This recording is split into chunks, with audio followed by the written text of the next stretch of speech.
বাঙালিয়ানার প্রদর্শের সংবাদে স্বাগত। শুরুতেই শুনে নিচ্ছি সংবাদ শিরোনাম। নাহিদ রানার বোলিং দাপট আর তানজিদ তামিমের বিধ্বংসী ব্যাটিংয়ে দ্বিপাক্ষিক সিরিজের প্রথম ওয়ানডেতে পাকিস্তানকে বিধ্বস্ত করল বাংলাদেশ। বৃহস্পতিবার বসছে ত্রয়োদশ সংসদের প্রথম অধিবেশন। স্পিকারের চেয়ার খালি রেখেই শুরু হবে অধিবেশন। পুরো মার্চ মাস জুড়ে থাকছে বাঙালিয়ানার বিশেষ আয়োজন অগ্নিছড়া মার্চ। দেখতে চোখ রাখুন বাঙালিয়ানায়।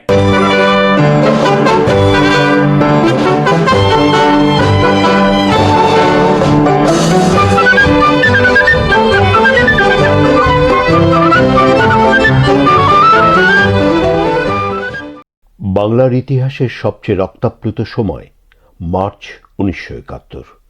একই সঙ্গে এই মার্চই ইতিহাসের স্বর্ণোজ্জ্বল সময়। একদিকে মুক্তির আকাঙ্ক্ষায় বাংলার মানুষের গগন বিদারী উন্মাতাল স্লোগান, অন্যদিকে পাকিস্তানি হায়নার নৃশংস বর্বর গণহত্যার প্রস্তুতি। স্বাধীনতার নেশায় আসক্ত জাতিকে কি দাবিয়ে রাখা যায়? গণহত্যা, আগুন আর ধ্বংসের বধ্যভূমি থেকে বাংলার জনতা ফিনিক্স পাখির মতো উড়াল দিয়ে নীল আকাশে এঁকে দিল লাল সবুজ পতাকা। মুক্তির আকাঙ্ক্ষায় উদ্বেলিত জনতার সংগ্রামমুখর ঘটনাবহুল 1971-এর মার্চ নিয়ে বাঙালিয়ানার প্রতিদিনের আয়োজন রক্তস্নাত মার্চ। স্বাধীনতার ক্ষণ গণনায় আজ 11ই মার্চ 1971 বৃহস্পতিবার। এদিনও সারা দেশে দুর্বার আন্দোলন গড়ে তোলেন মুক্তিকামী মানুষ। শেখ মুজিবুর রহমান এক বিবৃতিতে পূর্ব পাকিস্তানের সেনাবাহিনীর বিপুল প্রস্তুতির তীব্র প্রতিবাদ জানান। টাঙ্গাইলে বিন্দুবাসিনী হাই স্কুল মাঠে অনুষ্ঠিত জনসভায় ন্যাপ প্রধান মাওলানা আব্দুল হামিদ খান ভাসানী শেখ মুজিব ঘোষিত স্বাধীনতা সংগ্রামের প্রতি পূর্ণ সমর্থন ঘোষণা করে বলেন, শেখ মুজিবুর রহমান 7 কোটি বাঙালির নেতা, তার নির্দেশ পালন করুন। লক্ষ্য অর্জনের জন্য সবাই একসাথে ঐক্যবদ্ধ সংগ্রাম করুন। এ মুহূর্তে রাজনৈতিক দলগুলোর মধ্যে কোনো রকম বিরোধ থাকা উচিত নয়। জনগণ এখন নিজেদের অধিকার আদায়ের জন্য ঐক্যবদ্ধ হয়েছে। তাজউদ্দিন আহমেদ এক বিবৃতিতে বলেন, জনগণের অসহযোগ আন্দোলন তুঙ্গে পৌঁছেছে। জনগণের এই আন্দোলন সফল করতে অর্থনৈতিক কাজে নিয়োজিত সবাইকে কঠোর শৃঙ্খলা মেনে চলতে হবে। এ প্রসঙ্গে তিনি কিছু নির্দেশনাও দেন। ঢাকাস্থ জাতিসংঘ উন্নয়ন কর্মসূচির ডেপুটি আবাসিক প্রতিনিধি কে উলফ শেখ মুজিবের সাথে সাক্ষাৎ করেন। শেখ মুজিব তার কাছে পাকিস্তানি সামরিক জনতার সমরসজ্জায় উদ্বেগ প্রকাশ করেন। জুলফিকার আলী ভুট্টো শেখ মুজিবুর রহমানের কাছে প্রেরিত এক তার বার্তায় বাংলার শোক সন্তপ্ত পরিবারের জন্য তার প্রাণ কাঁদিতেছে উল্লেখ করে বলেন যে পাকিস্তানের রক্ষা ও শান্তি স্থাপনের জন্য তাদের দুজনের উপর যে দায়িত্ব রয়েছে তা সাধ্যমতো পালনের লক্ষ্যে তিনি ঢাকায় শেখ মুজিবের সাথে আলোচনায় বসতেও রাজি আছেন। আসগর খান করাচিতে এক সাংবাদিক সম্মেলনে বলেন, পাকিস্তানকে রক্ষার জন্য আর মাত্র কয়েকটি দিন হাতে রয়েছে এবং ঢাকায় যদি সৈন্যরা আরেকটি গুলি চালায় তাহলে পাকিস্তান শেষ হয়ে যাবে। ঢাকা বিশ্ববিদ্যালয় শিক্ষক সমিতির এক সভায় মুক্তি সংগ্রামের প্রতি সমর্থন দেওয়ার জন্য বিশ্ববাসীর প্রতি আবেদন জানানো হয়। গণ আন্দোলনে ক্ষতিগ্রস্তদের সাহায্যের জন্য ঢাকা ও জাহাঙ্গীরনগর বিশ্ববিদ্যালয়ের শিক্ষকরা তাদের একদিনের বেতন আওয়ামী লীগের ত্রাণ তহবিলে দেওয়ার সিদ্ধান্ত নেন। গণহত্যার প্রতিবাদে চিত্রশিল্পী মুর্তজা বশির পাকিস্তান সরকারের এক চিত্র প্রদর্শনীতে যোগদানে অস্বীকৃতি জানান। এমনকি তিনি দেশের চিত্রশিল্পীদেরও যোগদানে বিরত থাকার আহ্বান জানান। জনতার বাধার মুখে পড়ে পাকিস্তানের রসদ ও নিত্য প্রয়োজনীয় সামগ্রীর স্বাভাবিক সরবরাহ। সিলেটে রেশন নেয়ার সময় সেনাবাহিনীর একটি কনভয়কে বাধা দেয়া হয়। যশোরে এ ধরনের ঘটনা ঘটে। কুমিল্লা কারাগার থেকে পালাতে গিয়ে এদিন পুলিশের গুলিতে নিহত হয় 3 কয়েদি। অন্যদিকে বরিশাল কারাগার ভেঙে 24 কয়েদি পালিয়ে যায় এবং এই সময় 2 কয়েদি পুলিশের গুলিতে নিহত হয়। পশ্চিম পাকিস্তান থেকে সমরাস্ত্র সহ 10 মার্চ একটি জাহাজ চট্টগ্রাম সমুদ্র বন্দরে নোঙর করে। এর প্রতিবাদ জানিয়ে স্বাধীন বাংলা সংগ্রাম পরিষদের 4 ছাত্রনেতা জনগণকে সতর্ক থাকার আহ্বান জানান। সিভিল সার্ভিসেস 2য় শ্রেণীর বাঙালি কর্মচারীরা অসহযোগ আন্দোলনকারীদের সঙ্গে একাত্মতা ঘোষণা করেন। এবার অন্যান্য সংবাদের সঙ্গে বিস্তারিত। মিরপুরে সিরিজের প্রথম ওয়ানডেতে নাহিদ রানার বিধ্বংসী বোলিংয়ে মাত্র 114 রানেই গুটিয়ে গেছে পাকিস্তান। টস জিতে ফিল্ডিংয়ে নামা বাংলাদেশের হয়ে ২৪ রানে ৫ উইকেট শিকার করেন নাহিদ। এটি ওয়ানডেতে কোনো বাংলাদেশি বোলারের প্রতিপক্ষের প্রথম ৫ ব্যাটারকে সাজঘরে ফেরানোর প্রথম ঘটনা। তাকে যোগ্য সঙ্গ দিয়ে অধিনায়ক মেহেদী হাসান মিরাজ নেন ৩ উইকেট। পাকিস্তানের ৩ অভিষিক্ত টপ অর্ডার ব্যাটার শুরুটা ভালো করলেও নাহিদের গতির মুখে খেই হারায়। প্রথম ১০ ওভারে প্রথম আক্রমণে এসেই ব্রেক থ্রু দেন তিনি। এরপর নিয়মিত বিরতিতে সাহিবজাদা ফারহান, শামিল হোসেন ও মোহাম্মদ রিজওয়ানদের ফিরিয়ে ক্যারিয়ারের প্রথম ৫ উইকেট পূর্ণ করেন এই তরুণ পেসার। জবাবে ব্যাট করতে নেমে ২০৯ বল হাতে রেখেই ৮ উইকেটের বিশাল জয় নিশ্চিত করে বাংলাদেশ। মিরপুরের মাঠে দীর্ঘ ১১ বছর পর কোনো বাংলাদেশি পেসার হিসেবে ৫ উইকেট নেওয়ার কৃতিত্ব দেখালেন নাহিদ। এই ম্যাচে অর্ধশত তুলে নিয়েছেন তানজিদ হাসান তামিম।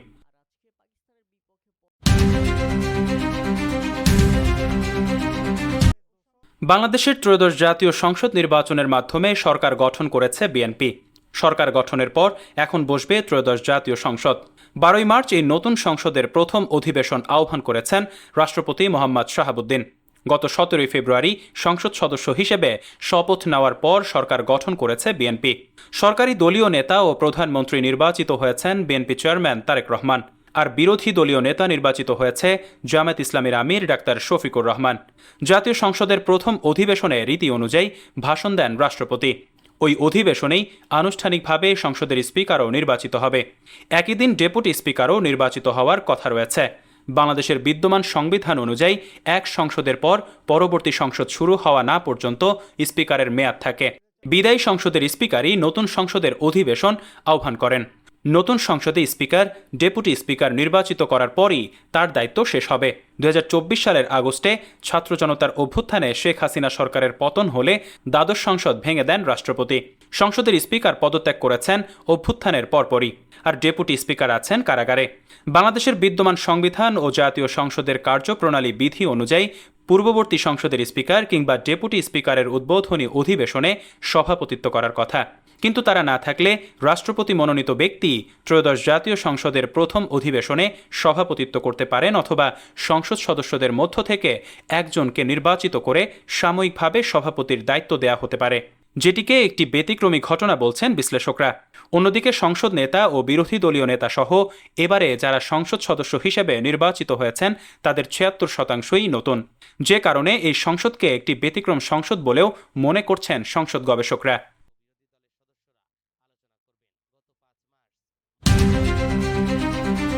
দীর্ঘ সময় পর বৃহস্পতিবার ১২ মার্চ সকাল ১১টায় বসছে ত্রয়োদশ জাতীয় সংসদের প্রথম অধিবেশন। ২০২৪ সালের ৫ আগস্ট গণ অভ্যুত্থানের মাধ্যমে আওয়ামী লীগ সরকারের পতনের পর এটিই প্রথম নির্বাচিত সংসদের যাত্রা। প্রথম দিনের কর্মসূচিতে স্পিকার ও ডেপুটি স্পিকার নির্বাচন ছাড়াও সংবিধান অনুযায়ী রাষ্ট্রপতি মোহাম্মদ শাহাবুদ্দিন ভাষণ দেবেন। তবে রাষ্ট্রপতির সাম্প্রতিক কিছু মন্তব্যের জেরে রাজনৈতিক মহলে তীব্র উত্তাপ বিরাজ করছে। প্রধান বিরোধী দল বাংলাদেশ জামায়াত ইসলামী ও জাতীয় নাগরিক পার্টি এনসিপি তাকে ভাষণ দেওয়া থেকে বিরত রাখার দাবি জানিয়েছে এবং অধিবেশন বর্জনের ইঙ্গিত দিয়েছে। ২ যুগ পর শক্তিশালী বিরোধী দলের উপস্থিতিতে শুরু হওয়া এই অধিবেশনে অন্তর্বর্তী সরকারের জারি করা ১৩৩টি অধিবেশন পেশ করা হবে, যা ৩০ দিনের মধ্যে আইনে পরিণত করার বাধ্যবাধকতা রয়েছে। মধ্যপ্রাচ্যে চলমান যুদ্ধ বৈশ্বিক জ্বালানি সরবরাহে বিঘ্ন ঘটিয়ে দাম বাড়িয়ে দেওয়ায় নতুন রপ্তানি আদেশ কমে যেতে পারে এমন আশঙ্কা করছেন বাংলাদেশের তৈরি পোশাক খাতের রপ্তানিকারকরা। জ্বালানির দাম বাড়ার প্রভাব ইতোমধ্যে ইউরোপ, যুক্তরাষ্ট্র ও অস্ট্রেলিয়ার মতো প্রধান রপ্তানি গন্তব্যে পড়তে শুরু করেছে, বিশেষ করে নিত্য প্রয়োজনীয় পণ্যের বাজারে। রপ্তানিকারকদের আশঙ্কা, এসব দেশে জ্বালানি, খাদ্যপণ্য ও পরিবহন ব্যয় বাড়লে ভোক্তারা তৈরি পোশাকের মতো নিত্যপণ্য নয় এমন পণ্যের পেছনে কম ব্যয় করবেন। এতে ক্রয়াদেশ কমে যাওয়ার ঝুঁকি তৈরি হতে পারে। রপ্তানিকারকদের ভাষ্য, ইউরোপের কিছু ক্রেতা ইতোমধ্যে তাদের ক্রয়াদেশের পরিকল্পনা স্থগিত রেখেছেন, আবার কেউ কেউ অর্ডার বাতিলও করেছেন। বাংলাদেশের নিট পোশাক প্রস্তুতি ও রপ্তানিকারক সমিতি BKME এর সভাপতি মোহাম্মদ হাতেম জানান, সম্প্রতি কিছু ক্রেতা প্রি অর্ডার নিয়ে আলোচনাও স্থগিত রেখেছেন। শিল্প মালিকরা বলছেন, হরমুজ প্রণালী দিয়ে তেল সরবরাহে ব্যাঘাত এবং জ্বালানি বিতরণে সরকারি বিধিনিষেধের কারণে কিছু কারখানায় ডিজেলের ঘাটতি দেখা দিয়েছে। বাংলাদেশের শিল্পখাত মূলত গ্যাস ভিত্তিক বিদ্যুৎ উৎপাদন ও সরকারি বিদ্যুৎ সরবরাহের উপর নির্ভরশীল। তবে সাম্প্রতিক বছরগুলোতে গ্যাসের চাপ কমে যাওয়া এবং ঘন ঘন বিদ্যুৎ বিভ্রাটের কারণে অনেক কারখানাকে ডিজেল চালিত জেনারেটর ব্যবহার করতে হচ্ছে। ইরানের উপর মার্কিন ইসরায়েলি হামলার প্রাক্কালে প্রেসিডেন্ট ডোনাল্ড ট্রাম্প জ্বালানি বাজারের ঝুঁকিকে সাময়িক উদ্বেগ বলে গুরুত্ব কমিয়ে দেখেছিলেন। তেহরানের শাসন ব্যবস্থাকে উৎখাত করার মিশনের সামনে এই সংকট খুব একটা বড় বাধা হবে না বলেই তার ধারণা ছিল। গত 18 ফেব্রুয়ারি মার্কিন জ্বালানি মন্ত্রী ক্রিস রাইট এক সাক্ষাৎকারে বলেছিলেন যে আসন্ন যুদ্ধের ফলে মধ্যপ্রাচ্যে তেল সরবরাহ বিঘ্নিত হওয়া বা জ্বালানি বাজারে অস্থিরতা তৈরি হওয়া নিয়ে তিনি মোটেও চিন্তিত নন। বিশ্বের 20% তেল সরবরাহকারী হরমুজ প্রণালী ইরান বন্ধ করে দিয়ে অর্থনৈতিক যুদ্ধ শুরু করতে পারে এমন সতর্কতাকে তারা পাত্তাও দেননি। তবে সেই ভুল হিসাবে চরম মূল্য দিতে হচ্ছে গত কয়েকদিন ধরে।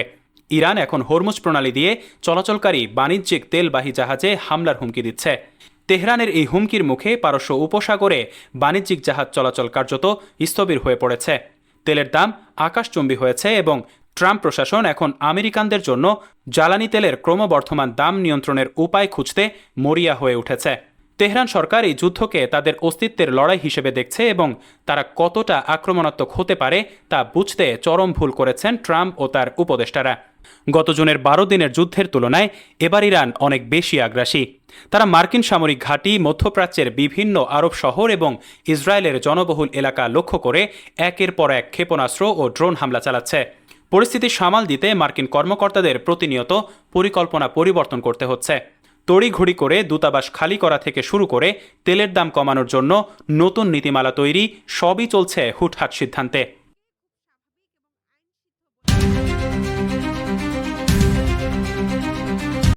8 মাস ধরে কারাবন্দী বিচারপতি ABM খায়রুল হকের মুক্তির পথ খুলল। দুর্নীতি দমন কমিশনের মামলায় তাকে জামিন দিয়েছেন হাইকোর্ট। এখন সাবেকই প্রধান বিচারপতির মুক্তিতে আর কোনো বাধা নেই বলে জানিয়েছেন তার আইনজীবী। বিচারপতি খায়রুল হককে গত বছরের 24 জুলাই রাজধানীর ধানমন্ডির বাসা থেকে গ্রেপ্তার করে পুলিশ। তারপর থেকে তিনি কারাগারে রয়েছেন।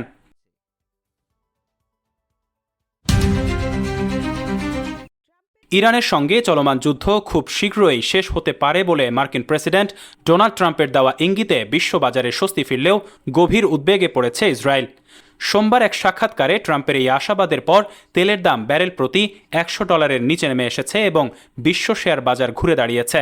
বিশ্লেষকদের মতে বিনিয়োগকারীদের আশ্বস্ত করতেই ট্রাম্পের এই কৌশল। তবে ইসরায়েলি কর্মকর্তারা আশঙ্কা করছেন ইরানের পারমাণবিক ও ক্ষেপণাস্ত্র সক্ষমতা পুরোপুরি ধ্বংস হওয়ার আগেই যুক্তরাষ্ট্র যুদ্ধবন্ধের চাপ দিতে পারে।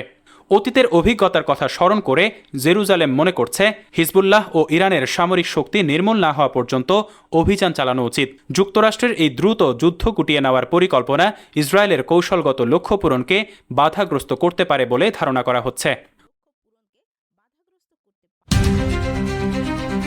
পশ্চিমবঙ্গ সহ সংশ্লিষ্ট রাজ্যগুলোর ভোটার তালিকা সংশোধনে বিচার বিভাগীয় আধিকারিকদের কাজে নির্বাচন কমিশনের হস্তক্ষেপ নিষিদ্ধ করেছেন সুপ্রিম কোর্ট।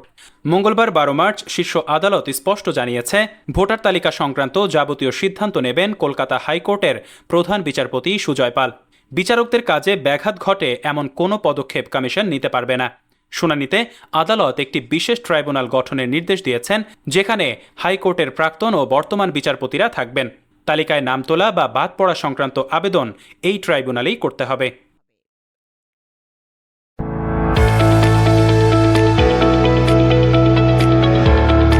এবারে শুনে নিচ্ছি বাঙালিয়ানা বাণিজ্য সংবাদ।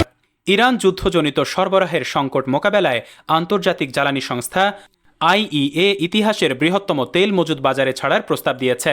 এই খবরের পর বিশ্ববাজারে তেলের দামে বড় পতন ঘটেছে। বুধবার ব্রেন্ট ক্রুডের দাম কমে ব্যারেল প্রতি $88.08 নেমেছে, যা গত 9 মার্চ $119 ছাড়িয়ে গিয়েছিল। ওয়াল স্ট্রিট জার্নাল জানিয়েছে, IEA-এর এবারের সরবরাহ 2022 সালে রাশিয়া ইউক্রেন যুদ্ধের সময় ছাড়া 18,20,00,000 ব্যারেলকেও ছাড়িয়ে যেতে পারে। এছাড়া প্রেসিডেন্ট ট্রাম্পের যুদ্ধ অবসানের ইতিবাচক পূর্বাভাস এবং হরমুজ প্রণালীতে মার্কিন সামরিক তৎপরতা তেলের বাজারে স্বস্তি ফিরিয়েছে।